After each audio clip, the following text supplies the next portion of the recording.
Okay, so we could be getting an iPad Max very soon. And would you believe me if I told you that the groundwork has already been laid? Welcome if you're new, welcome back if you're not. Hit the subscribe button and click the bell so you don't miss as we cover all things iPad Pro, Apple Talk, and Pro Audio. I'm Chris Grant Jr. It's the Granite Geek Show.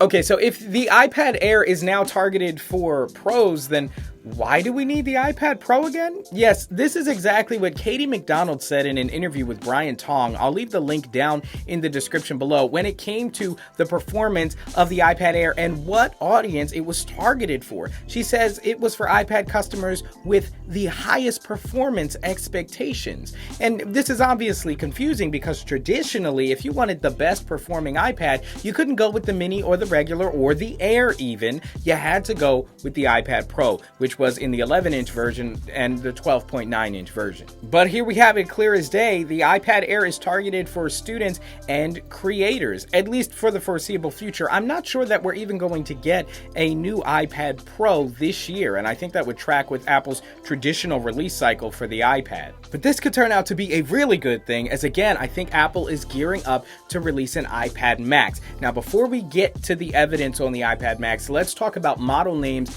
and chip names, as Apple has gone so many different directions in terms of naming the iPhone versus the MacBook Pro and the chips inside them. And the iPad has always been caught between the two as a hybrid, with a lot of people knowing that it has the potential to be a Mac type device while its DNA is still very much rooted in iPhone. So when we look at iPhone names, we have the Mini, we have the Pro, and we have the Pro Max. Then on the Mac side, we have the Air, the Pro, and well, now the Studio. But when we look inside the MacBooks, we have the Pro in terms of M1, the M1 Pro, the M1 Max, and well, now again, the M1 Ultra that comes with the Studio. Out of iPhone, iPad, and Mac, there's only one device missing that Max name, and I think that with the article that I'm going to link down below that shows, this was weeks ago, that they're developing a foldable iPad, or some would call it a foldable MacBook, but it's an all-screen touchscreen tablet basically that folds. I believe this is the iPad Max, and what they're going to do is they're using the Air to push up on the iPad Pro,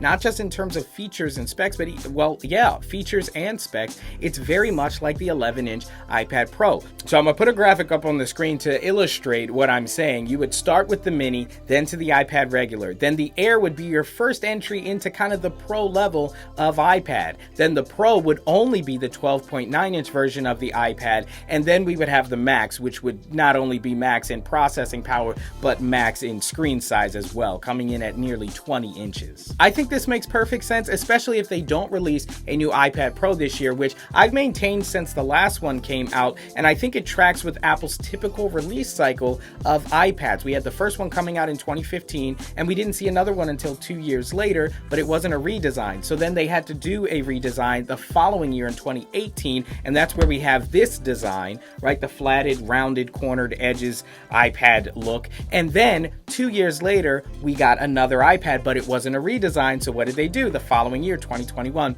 we got the M1 iPad Pro, which, while not physically redesigned, I think they were doing that because there is no 12.9-inch redesign coming yet. They're working on the Max, and that's going to be nearly a whole different form factor if you're talking about a 20-inch foldable.